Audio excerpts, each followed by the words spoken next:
Good morning, everyone. Sorry about the wait. StreamYards refused to allow my camera to work, so I had to kind of restart everything and then get everything back up. It was a pain, but good morning to everyone. How's everybody doing this morning?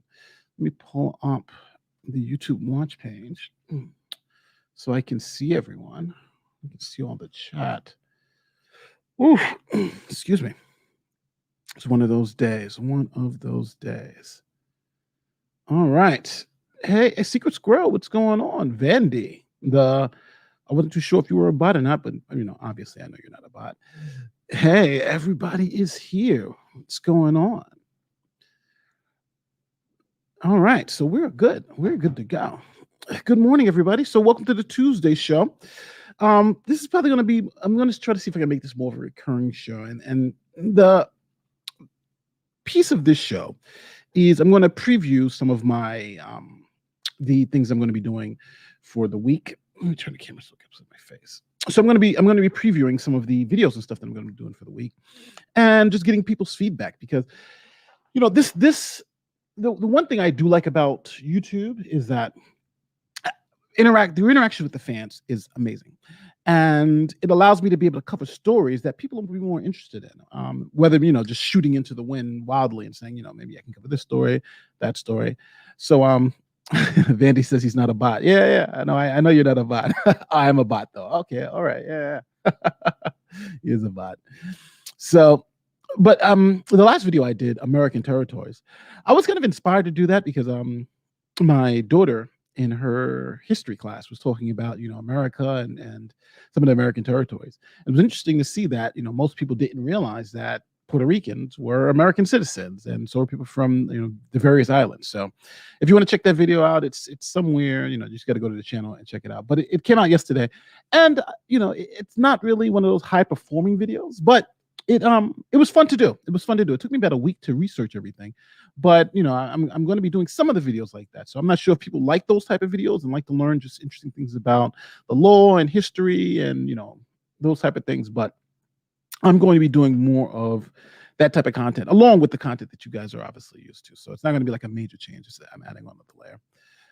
Oh, I love the territory video. Thanks. I thought it was interesting. It's interesting. I was talking to a friend yesterday about YouTube and about what videos they cover, and I'm someone who's so fascinated in such a different array of topics that I'll find myself doing research into one thing, and then I'll get my answer. But now I'm like, well, I can just do that for you guys, right? I can say if I'm interested in U.S. territories, I can do that. If I'm interested, like here in New York, we had an island with over 1 million dead people buried on it. That's interesting. So, I'll do a video on it so you can see like the island of an island in the middle of the Hudson River with over 1 million dead bodies on it. It's pretty crazy. But but again, these are all things that I think hopefully people will enjoy. So let's talk about today. So let me pull up today. So before we get started, tomorrow tomorrow at 9, myself on Civil Law, we do our weekly live stream. We're going to be talking about the Without a Crystal Ball case again. I don't know if you guys are familiar with the Without a Crystal Ball case, but that was the one with Katie Jo Polson and Toddy Westbrook. I know there was like another filing. I haven't been keeping up with it recently because it's just like it's just a shit case. But tomorrow we will be on my channel. We'll be here and we'll talk about it. We'll try to figure out what's going on. Eventually, hopefully they'll rule on the motion to dismiss, and it should be fun. And obviously, me and Uncivil Law will be talking about the hot topics during the day. So, hey, good morning from Salt Lake City, Utah. Hey, I've always wanted to visit Salt Lake City. Here we go. Oh, Nate, did you see the CCP Grey video on territories? Yes. I think they titled American Empire, but it was similar.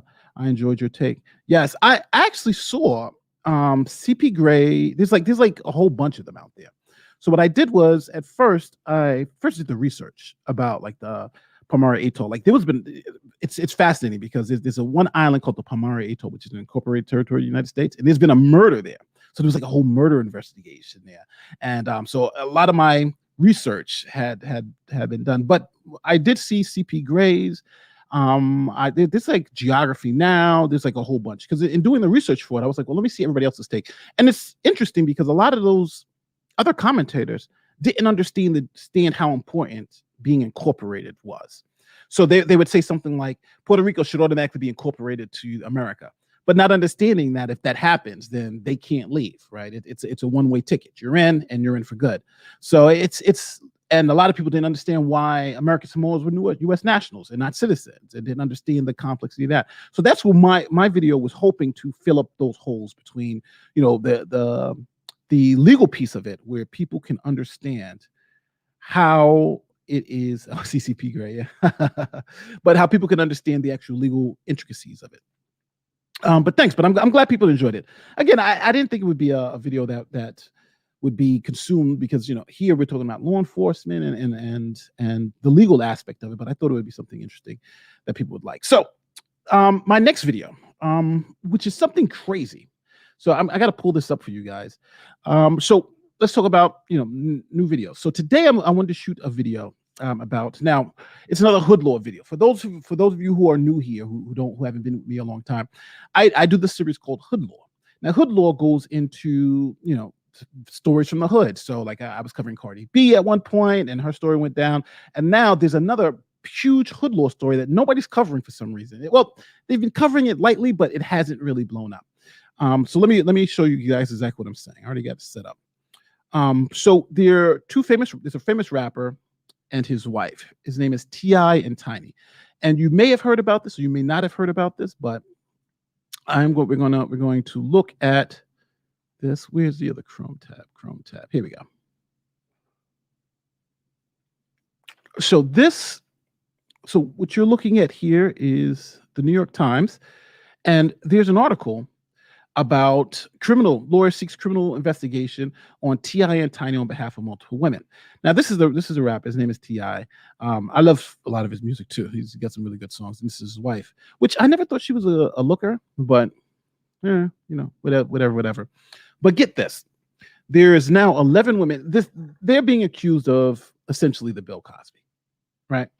And drugging women, I don't want to say the word, but all these horrible things. And they've denied all the allegations, but it's really blowing up right now. Victims are coming forward. There are lawyers everywhere. The allegations are really crazy. And it's interestingly enough is that most of which you'll be hearing on this story, which I think is fascinating, is that they paid these women. Like a lot of these interactions were transactional. In other words, like they're paying. I don't want to call them prostitutes, but if you're paying for sex, it is what it is.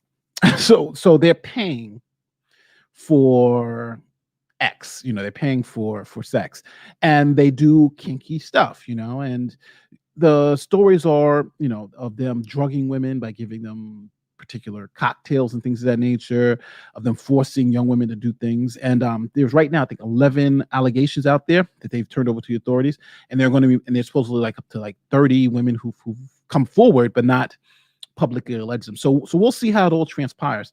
They vehemently denied it. They're saying they're going to sue people for defamation. The women say that they have text messages and everything about the story. The story is really blowing up. New York Times did a full article about it.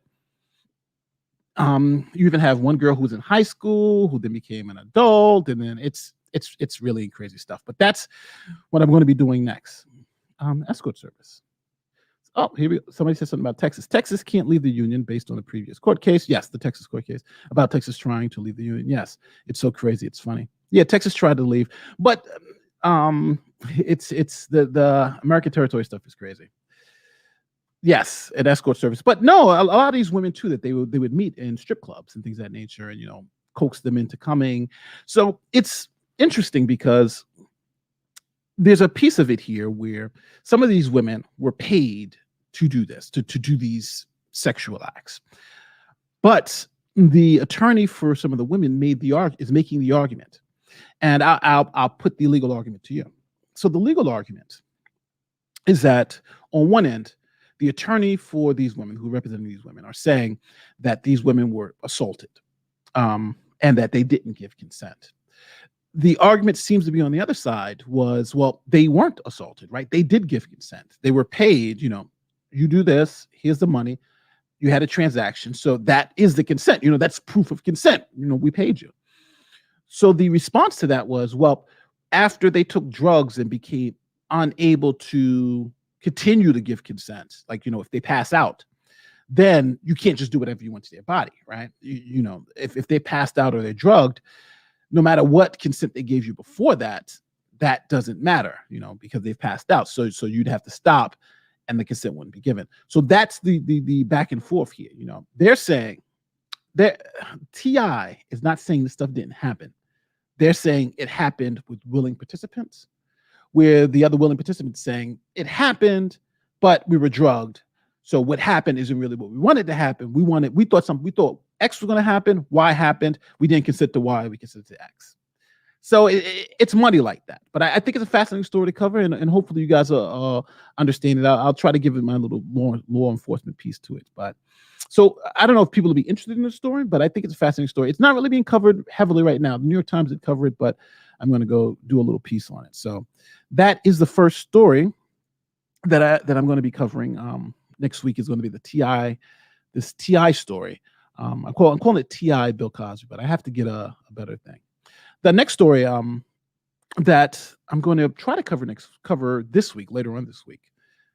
Let me see if there's any comments in the comment section. It ain't Bill Cosby. The allegations are more like Epstein and Maxwell with just adults. Facts. Yeah, that's good. So my knee operation. Talking about knee operation. Nate the lawyer. Why do your lives always seem to coincide with an interesting Senate hearing? I don't know. I got to see what's going on with the Senate hearing. So next, the next story I'm going to cover this week is something I find fascinating, and it's race in law enforcement. And you guys know how I am when it comes to race and police tactics and police and law enforcement. And you would think, and the way it's so funny, because sometimes I personally have to remember that that the media pushes such a narrative sometimes that I have to force myself to understand that racism isn't such like a uniquely American problem. Racism is all over the world. It's just, but we're so, I think, ingrained with thinking that this is just solely an American issue that we forget that there's a whole world out there that people are also dealing with the same exact issues. And when you close your mind to just more information, it sometimes gets you thinking that this is such a unique problem here in the United States and nowhere else, that when you do see that, no, this is a problem everywhere, then you're like, okay, then the reasons why the problem exists may change, and also the solutions for why the problem have to fix the problem, because it's not just a uniquely American problem. This girl, Nate the lawyer, FBI director, Ray is testifying before the Senate about January 6th. Oh yeah. Oh yeah. Well, I gotta watch that. I'll watch that on replay. That's going to be good. So let me go to this new story. This story is it's from Sky News, and it is, let me put this up on the screen so you guys can see it. So this is Sky News, and recently there was a report done in the English media, in the is it English or is the United Kingdom? I'll just in the media over the United Kingdom, and they have an issue with disproportionate use of police powers against minorities. So just to give you guys the quick version of this, in the UK, it's wild. In the UK, they have the same, almost identically the same problem that we have here in the United States in terms of police violence against minorities. And it's shocking because the numbers are very similar to what's happening here in the United States when it comes to police versus minorities, that it makes you think, like, what are, is it more intrinsic racism, or is it something else? Why is it that this problem would be here in the United States, be in the UK? You have different histories, different understandings, different legal systems, but you still kind of have the same problem. The issue with the US is that we were made of so many different races, cultures, religions, nationalities, I believe is unique in the world. Maybe Canada is the next closest.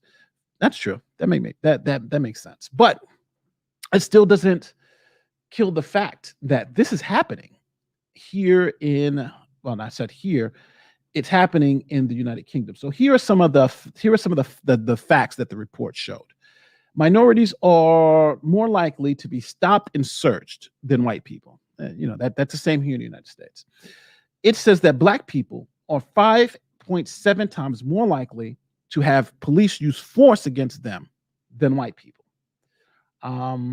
Black people are also 9 times more likely to have a taser pulled on them than white people. Now, obviously, if this was the United States, we'd be talking about guns because we have the Second Amendment. But there, they don't have, you're not allowed to have a gun. So tasers, so the police carry around tasers. So police 9 times more likely to pull a taser out on a Black person than a white person, which is crazy. Black people are 8 times more likely to be handcuffed. So 9 times more likely going to pull a taser out on you, and 8 times more likely to be handcuffed. And Black people are 3 times more likely to have a spit guard used. Now that's the little hood that they put over you, the spit guard. So you're 3 times more likely to get a spit guard pulled over. Now, what are the reasons for those numbers? Why is that the case? Who knows? Now, I understand if you would say, like in America, we had, racism and so forth and so forth. But here, they don't have that same history. And I also want to make it mention too, Asians also have this same problem. In the UK, Asians are also disproportionately stopped, searched, arrested than white people. So in all of these, it's not just Blacks. It's Blacks, Asians, Hispanic, all the minority groups, all the ethnic minorities have the same issue. Why is it? Is it more racism there? Is it less racism? Who knows? But I just think it's fascinating that in that country, they have the same problems that we do between minorities and police in such a dramatic way. I want you to also listen to this. Let me see this. These are I don't want to call them excuses. So this is what I'm going to be saying in the video that I'm going to do, because this is going to be a comprehensive video on this. But this is what I'm saying. So let's talk like adults. Right? Let's not talk like children.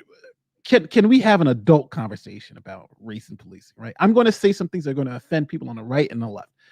But hopefully we can have an adult conversation and understand this is coming as trying to understand the problem. And I'm not trying to demean anyone on law enforcement. No, I'm trying to demean the minority communities who feel like they have these problems. But I do want to just address them so we can all have a interesting conversation about what's happening. So first, crime and socioeconomic status. Now, let's just be clear. The poorer the neighborhoods, the more likely there is going to be crime, right? Crime and poverty are linked inextricably, right? Because generally when we talk about crime, we're talking about poverty crimes. We're talking about thefts. We're talking about vandalism. We're talking about robberies. People are stealing other people's property. This is just indicative of crime. I know here in New York, we had an issue with prostitution, right? When there's no jobs, more people turn to prostitution to sell their bodies, So crime, there are crimes of opportunities and there are crimes of just circumstance. And that's why here in the United States, well, here in New York, they started decriminalizing prostitution in terms of if the police catch prostitutes, they're worried about you being sex trafficked. But if you're not sex trafficked, they try to put you in systems, into like a system or something to get you out of the need to sell your body for money, right? Because they say we can help the problem and then not criminalize a person who's just been put in, generally you speak to these women, they've lost their jobs, something dramatic happened and they need money now. And, and it's like, well, hey, I'll give you $200 if you sleep with me. That's real right there. These women, sometimes they've never even thought about that. But, if you have somebody who says, hey, here's $200, let's go do something. That's, that it seems like that's the property version of the crime. Those are crimes of opportunity. Now that's not true for all women. Some women say, well, I want to do it.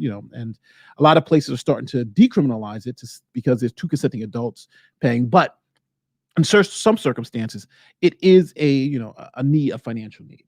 So understanding that. So the poorer the communities, the more likely, and the higher the crime rates are. And I don't think this is crazy or something that's, and please in the chat, if please let me know if you think I'm just going out of control.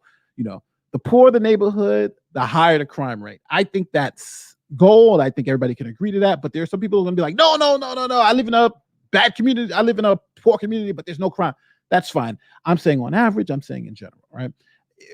I'm assuming we all can agree to that. Generally, I wrote here again, generally, there are higher incidents of drug use and police contacts in higher crime neighborhoods, right? That's just a fact, right? If you got higher crimes, like here in New York, you'll find there are going to be more police in high crime areas, right? Because if I have an area that has no crime, why am I going to have more police in that area not doing anything and not send them to a higher crime area? So if you have more police in higher crime areas, then you're going to have more instances of police contacts in higher crime areas, right? If I'm saying something that just, it's just crazy, just let me know. But that's generally the way it works. Tom says crime causes poverty. It's possible, right? Crime causes. If someone is committed a crime, then they're going to lose, they'll lose their job, they'll lose sometimes their rights. So yeah, it could cause poverty. But I think in reverse, people who are in impoverished neighborhoods are going to be more susceptible to crime. I just think that's a fact. Minority communities. So and the last thing was minority communities are more susceptible to being in low income areas, right? Like here in New York, the poorest communities are all minority communities, and it's a shame, but that's also a fact. So understanding just that piece of it, now that doesn't mean these people deserve to be mistreated. That doesn't mean they don't deserve to be ridiculed. That doesn't mean they deserve to be treated differently by the police. But just this is just laying out the facts that there's a relationship between crime and poverty. And if most people who are impoverished are minorities, then obviously that's going to skew that way. This is it. You're speaking crazy things, Nate. Absolutely crazy. Yeah. So, now that was one explanation of why police, that is the reason. Oh, Grip is saying, Nate, on Discord, how London, there's a mix of council of Emercon, middle, high worth subs, and complicates the view of poor neighborhoods. Okay. Oh, definitely. We'll definitely speak in Discord. So the community leaders, right? Because that was the establishment's position, right? Higher crime areas. That's what we're doing. The pushback to that by community leaders. The community leaders were claiming that police are actually targeting people of color, right? They're saying, no. This isn't because of the disparity in the areas. This is because police are targeting people of color. And it's not because they commit more crimes. It's because they are who they are. They point to the fact this happens to all ethnic minorities and not just Black people.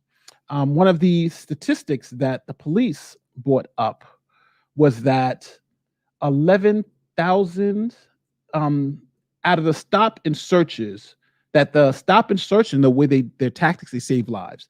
They say that they moved 11,000 dangerous weapons. Now again, we're talking about the UK, so we're talking about knives. They removed 11,000 dangerous weapons from UK streets last year from Black men, from young Black men, and they were disproportionately, had a higher incidence of having those weapons. So they have stop and frisk like we do. They're saying, well, hey, we pulled 11,000 knives off the streets, and they're mostly being held by Black people. So we're stopping the right people. We're stopping the people with knives. We're pulling them off the streets. That's saving lives. That's the police angle. Poverty, crime. We're stopping these people, and we're finding the goods, right? So that is that's what they're saying. Community leaders push back on that. They say, well, no, if that's not true. And number one, their reasoning is first, if you have 10 people and the police go out and stop 9 black people, then you have 9 chances of finding a knife, right? 1 out of 9, 1 out of 9.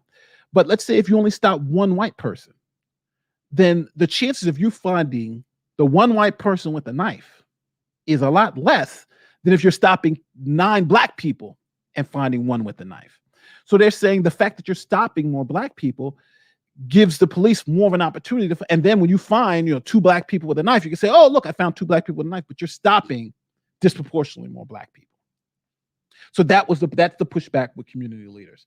A second pushback is that, hey, if this is true, if the reasoning is because we find more weapons on ethnic minorities, well, Asians, especially Asians, don't have that same issue, right? They don't have this disproportionate amount of weapons being found in them, and they're also stopped disproportionately more than white people. So you're stopping more Asians.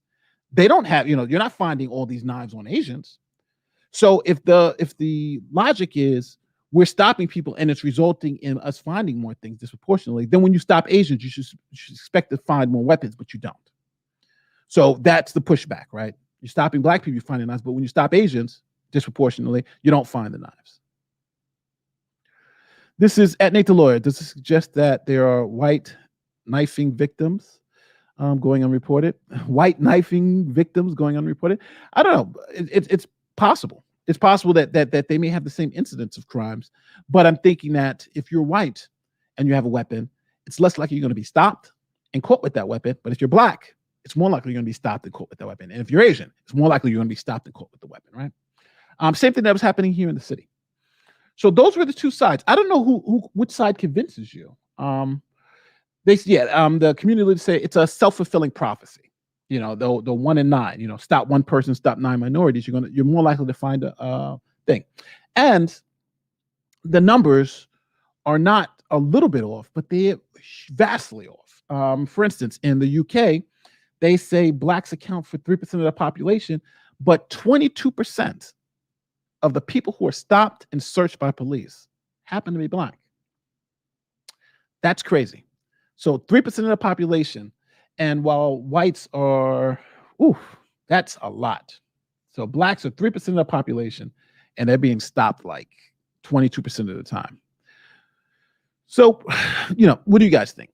Do you guys think it's, racism? Do you guys think there's something else? Do you guys think, what do you guys think are the causes of it?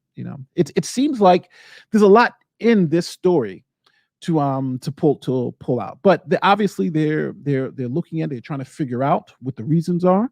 Obviously, they want to be better and they don't want to disproportionately affect any community. Obviously, you have to address crime in a way, but what's a responsible way to do that?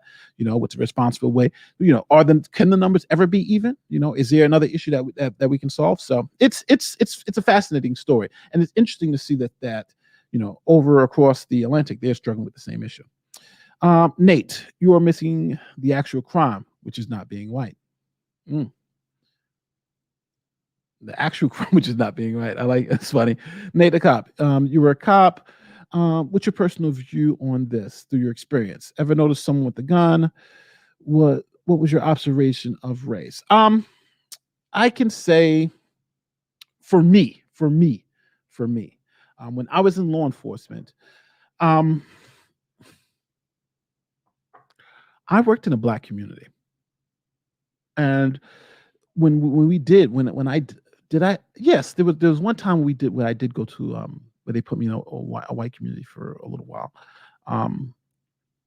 but I don't know, it was different. It was different because when you're in a black community and you're seeing black people all day, I'm not saying this black person versus this black person. It's like you're forced to treat everybody equal. Matter of fact, it would be weird to see a white person doing something, because it's, I'm in a black community. But when you're in a white community, it's the difference is also the way they treat law enforcement too. I will say that too. And it just may just be because of the way we're programmed as black people, that police are bad and police are out to do bad things to you. They're to lock you up, to don't talk to the police, that type of thing. Where I think in the white communities, it's like when you see a cop, it's a good thing. In the black communities, when you see a cop, it's like it's a bad thing. It could be a bad thing. So I think that also plays a role in how people and how police interact with people and how people interact with police. But I don't think I know there were times where we did profile people based on race. No doubt about it, right? Because I don't think as people we all have our own biases. So it's not like we meant to do it. But then I also think there are times where we tried not to, and it bit us in the ass. We were like, we're not going to profile this person, and come to find out that was the person who did the crime. So it's a lot more complicated when you're just walking on the streets and you're arresting someone. It's a different ball game, because I never wanted to arrest someone, right? I never went out there, I want to arrest this guy. No, you kind of take what's out there. But I also understand that the community had a healthy fear of the police. Like this guy Jacob says, never talk to the police. Yeah, and even if you say hi, so it's complicated. It's very complicated. I hate to kick to not answer the question, but it just was. It was for me. Nate the lawyer. It's a challenge of detection, backing crime statistics. Take the mayor of New York saying subway crime is down after removing cops to detect and report crime. Anecdotally, this is false. Very good point. Very good point. Nate the lawyer, catching up here, but when you say Asians stopped these people from the Middle East, yeah, I think they consider Asians to be anybody from like India, Pakistan, like anybody from the Asian continent. So maybe the Middle East may be included, but they listed as Asians and blacks versus everything. So, Nate, hey Nate, please be aware that the ethnic mix you shared is not relevant to London ethnic mixes. Okay, cool. All right, thanks. And Nate the lawyer, not all fears are rational, not all irrational or unfounded. Yes, that's true. Try to catch up with the chat. Nate the lawyer, from your experience, yes. Do you think the benefit of teaching people, anyone, how to handle interaction with the police? What is expected of you and the police? Well, the thing is that I think even with this question, I think police are there to protect and serve, right? You're a servant to the public. When someone sees a police officer, they're not supposed to feel fear. They're supposed to feel confidence, right? You're supposed to feel an extra layer of protection. Like, hey, the cops are here to make sure nothing goes wrong, right? But if you're in a minority community, when you see a police officer, it's a totally different feeling. It just is. I've been in Harlem, chilling on the stoop, having fun with my friends. You see a cop car, we stop, we look, everybody's tense. Cop car goes, right? But I've been on basketball courts playing basketball with friends. The police just two cops just walk through, and everybody's looking, everybody's nervous, everybody's making sure everything is all good. That's how it is. But when I lived in a white neighborhood, when I lived in Florida, right? I was in a white neighborhood. Totally different effect. Cops would come and play basketball with us, right? Hey, how you guys doing? What are you guys doing? What do you guys do? Don't be bad. Be a good kid. Totally different interactions. And both, I was the same black person in both situations. I remember when we were in Florida, the cops one time, I forgot what had happened. Where were we at? Oh, it was raining. And the cops were there and they saw us all trying to run. They pulled over. Hey, you guys want to jump? Threw us all in the back of the police car and drove us to our, because we lived in a housing complex. It wasn't like these housing complexes, like a project. It was like, a gated community. So, we all they jumped in the back of the police car and they drove us to the community and let us out. And hey, it was the interactions between the community and police were so different. I don't know why. If I just don't, but it just was. So, maybe it's just understanding trust in the community, maybe having more black. I don't know what it is, but there is a difference between the two. And hopefully one day, when you're in Harlem and you see a cop, we won't get so tense. It'll be a good thing. And when you're, just like it is when you're in the middle of America. Nate the lawyer. Is the percentage of crime being committed by certain races proportional percentage of the races being stopped by police? Well, see, but this is where I'm talking about. How do you know which is causing which, right? Like for instance, here in New York, we found out through the statistics that white people were consuming, for instance, pot at the same rates as minorities. So if we're talking about, at what percentage were people using the illicit drug, it was identical, right? White people use it just as much as black people. But when it came to arrest and tickets, black people, minorities, were 9 times more likely to get arrested and fined for using the drug than a white person.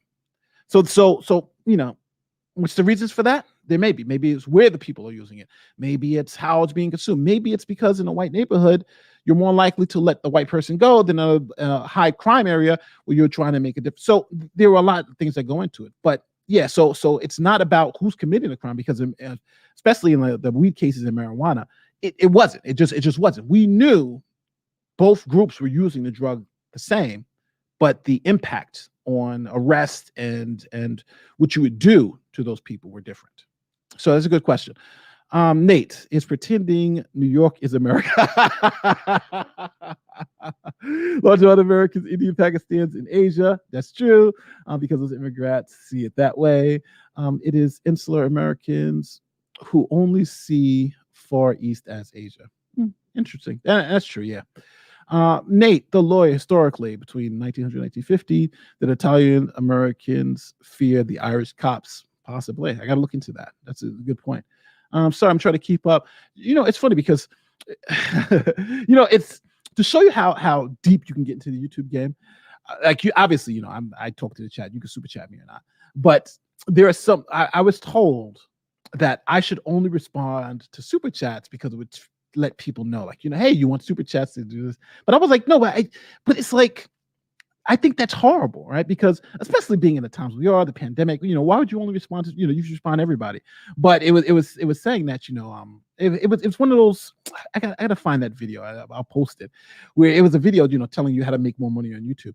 And I just thought that was just so, obviously if I'm getting a bunch of super chat, obviously super chats, I'm going to give preference to. But, just talking to the chat, interacting with the chat is one thing. I just thought it's interesting how even something like interacting with the chat, YouTube and the way they tell you how to make more money on YouTube is drawing people to, if you want to answer questions, make them give you money. I just find, like me, I'm just happy you guys are here having this conversation. That's all the payment I really need. But it's fascinating to see, and some people actually go into that where they don't look at anything else except for super chat. So I don't know. It was something I thought it just rubbed me the wrong way. Not to say that I'm doing it. It just rubbed me the wrong way.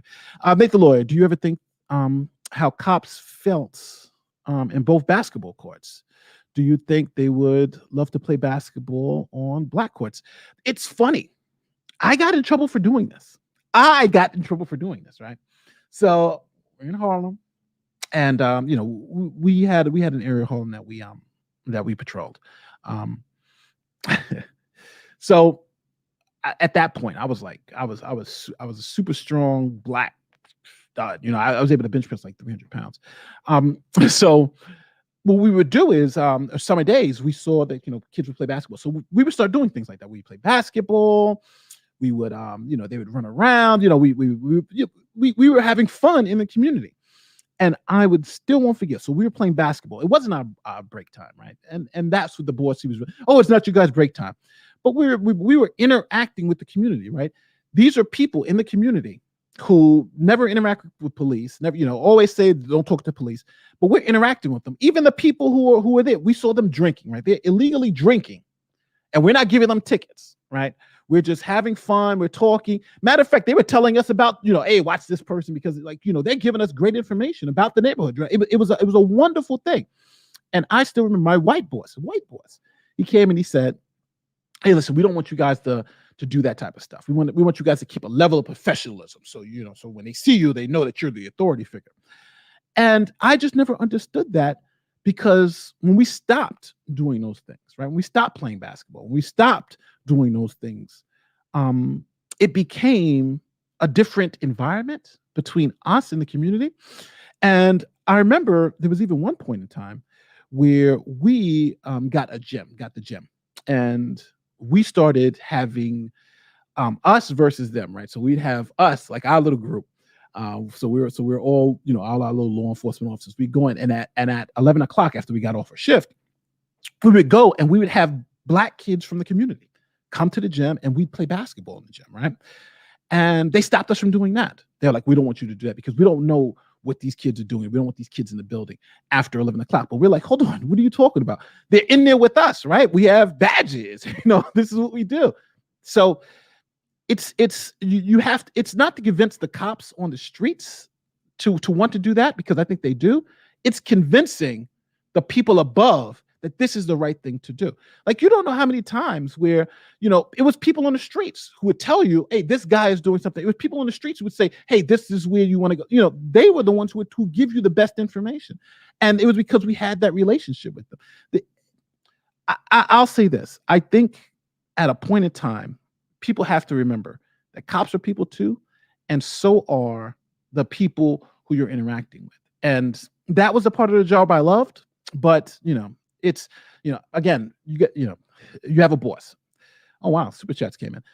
Sorry, I kind of went overboard on that, on that question. So let me see if I can catch these super chats that came in. I'm sorry I went overboard on that question, but it just, it happened to me, and I thought it was bad when it happened. I know we raised hell about it, but, when the boss says no more playing basketball with the kids, no more interacting with the community, keep it, make sure they know that you're in charge. It's, it's a recipe for disaster.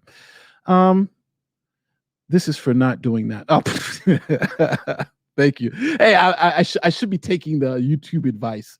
Like Viva's Power, super chats does not buy your way into the conversation, except this one.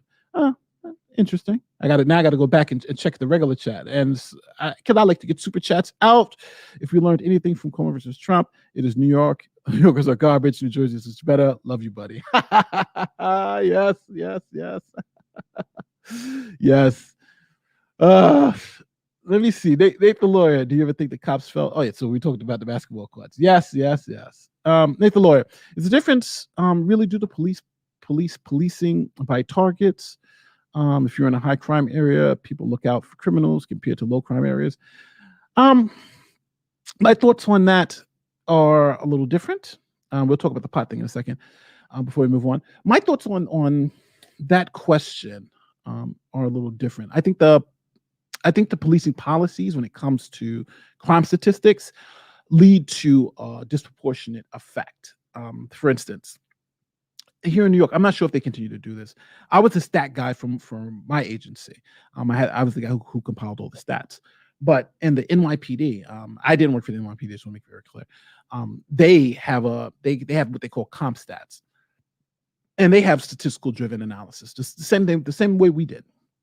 And one thing that I thought was fascinating is if you're in, they have goals for police officers. So they call them goals, but they're really quotas. Let's just call them what they are. And if you're in a good police, if you're in a good neighborhood, your goal would be, let's say, 1 arrest every 3 months. I'm just making that number up, just out of thin air. It'll be 1 arrest every 3 months. But if you're in a bad neighborhood, because they expect a level of crime, they would say, well, your goal would be 3 arrests every 3 months, right? So in one, you got 1 arrest every 3 months, and one area, a cop has to get 3 arrests every 3 months. So the police, now, those goals are performance evaluations. So you have to get those arrests. And if you don't, you'll be saying, well, you didn't perform as you need to perform. So, you get the shit tore, you won't get, you'll get a bad evaluation, things that, will hurt your career. So it incentivizes cops to try to get those 3 arrests, 10 tickets, whatever those goals are. And in a good neighborhood, you only have to get 1.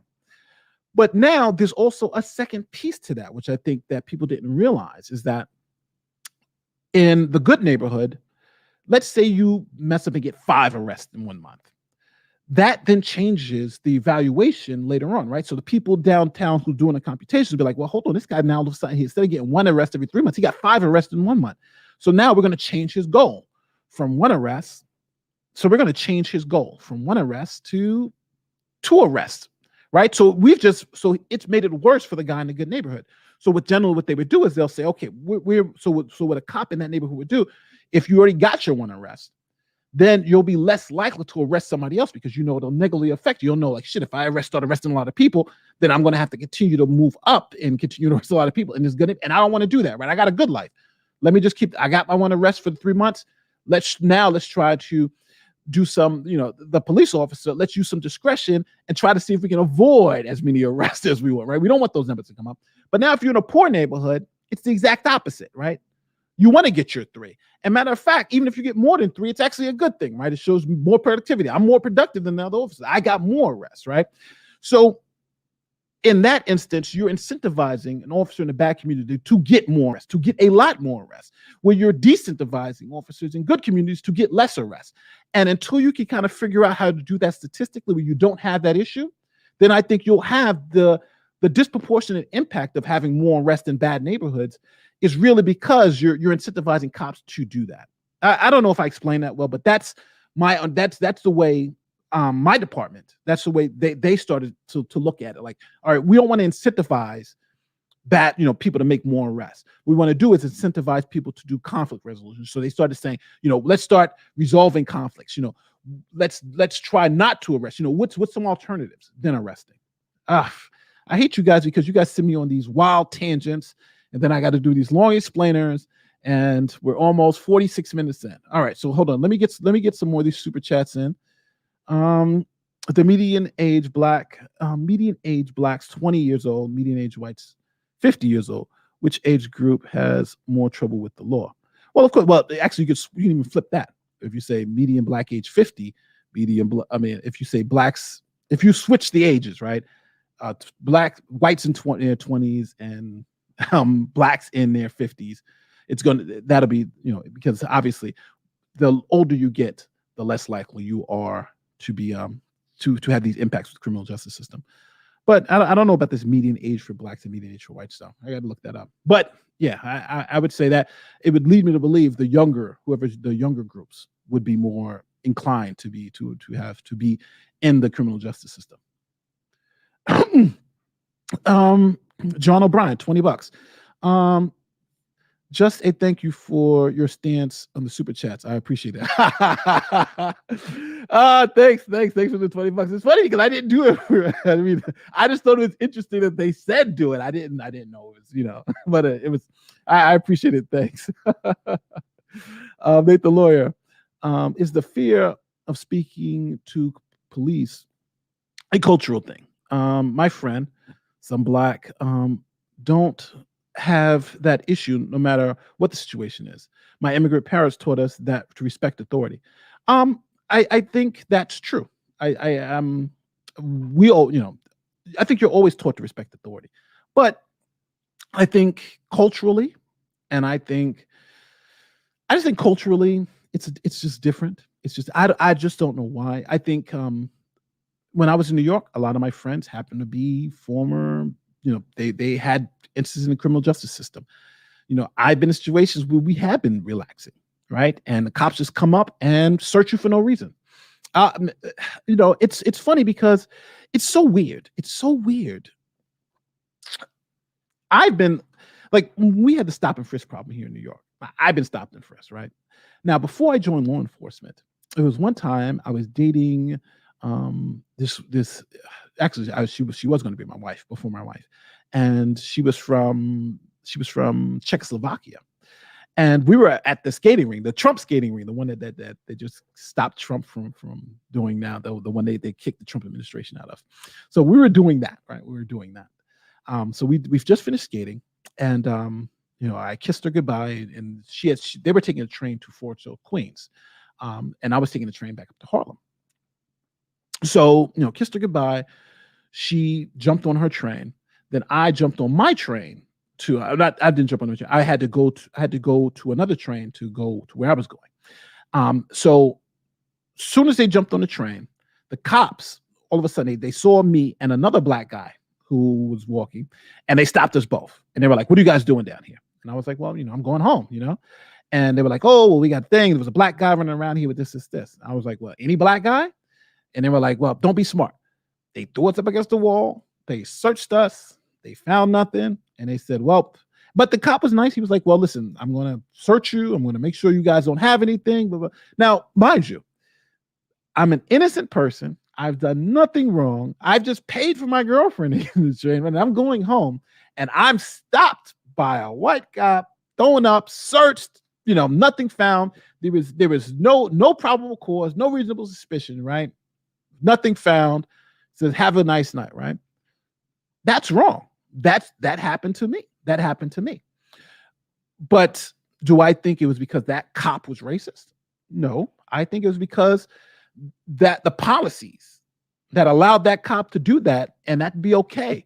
I think those were the issues, right? That cop was just doing his job. And then when I was on the opposite end, right? And I'm the one who got the call, and I'm the one who had to stop the guy, and I'm the one who saw the black guy, and somebody says it's a black guy, and I'm the one who's scared and who's saying, yo, I got to search this guy.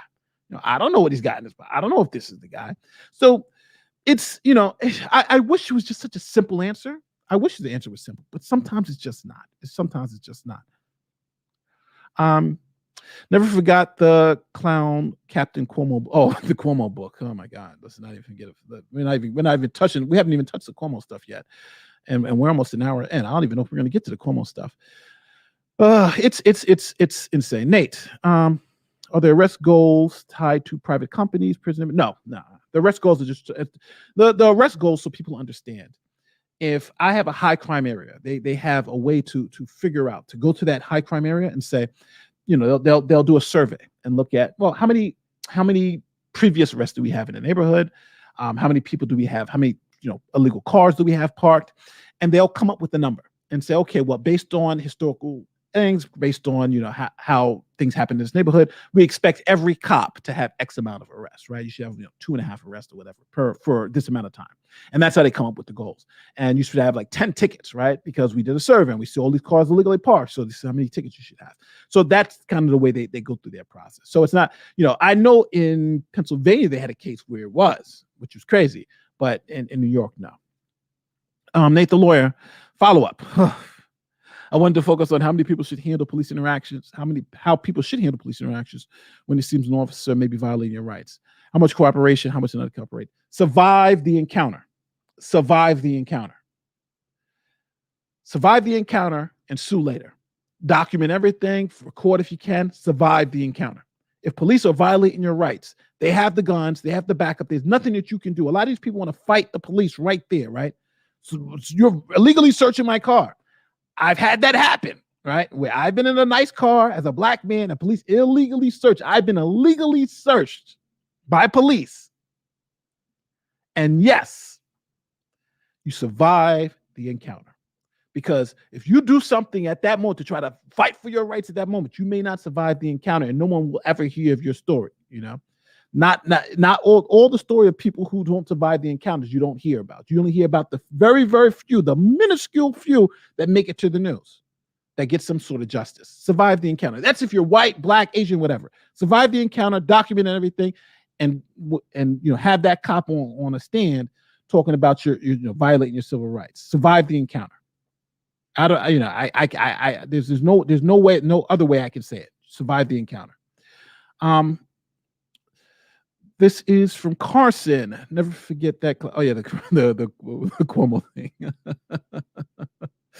the Cuomo thing. Oh, hold on. Did I miss? I missed a couple. Let me see. Oh, the super chat. Thank you. Thank you for the answer. Super chat. Okay. Am I missing something? I feel like I was missing something. No. Let me get a couple of more of these super chats in. No, that's it. Nate the lawyer. As an officer, did you ever perform a stop and frisk? No, because our department didn't allow us to do stop and frisk, but I have had to stop and frisk people based on, but our standards were a little bit different.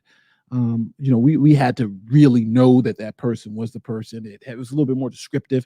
Like I think my friend at the NYPD, they could use race in a very tacit way, like there's a black guy in this building, and black guy in the building, they likely stop him.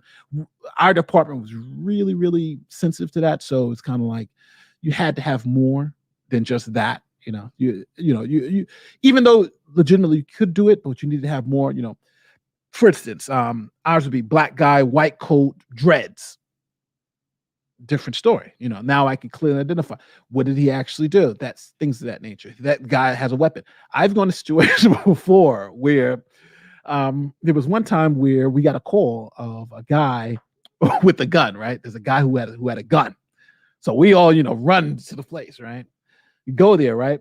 So we don't want to disturb everybody because you don't want to get there. Oh, but freeze. So you ask the guy, excuse me, can we speak to you for a second? So we're all in uniform, battle ready. The guy comes out and we're like, hey, need you to turn around. He's like, what's the problem? Need you to turn around for a search.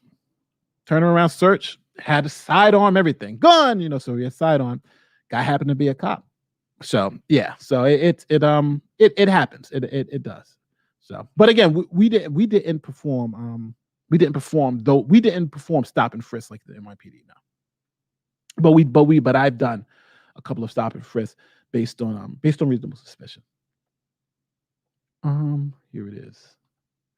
Nate the lawyer. In Japan, white person would have to be will have the same issue of being profiled. Interesting. All right, so we've I think we've killed the police issue right now. Nate the lawyer. How much of a response to the escalation versus de-escalation techniques of civilians? That's one of the key issues that we learned. And I was a part-time trainer in the academy. So in other words, I trained. There were different police agencies because we had a police academy too, a public safety academy. So I would train I'm licensed in Aspeton and handcuffing training, incident command. I have so many licenses from my days in law enforcement. So I would do the Aspeton training with baton and handcuffing training. We're teaching people how to properly handcuff, teach people how to baton, use of force, things of that nature. And one of the things that we always teach people in doing the use of force was de-escalation and how important de-escalation was. And how a lot of the incidents that you see that happen that go bad are really because police officers didn't de-escalate, but in terms of escalated. The fact that police are there, generally, your presence is it's a factor that helps de-escalate situations. What you say, how do you say it?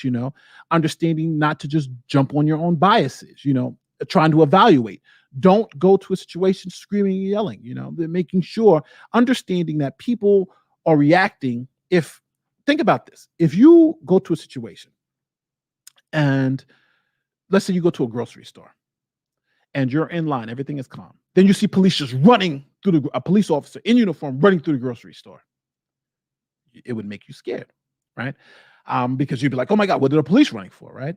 But if you saw a police officer walking through the grocery store, that would keep everything calm, right? You wouldn't see a panic.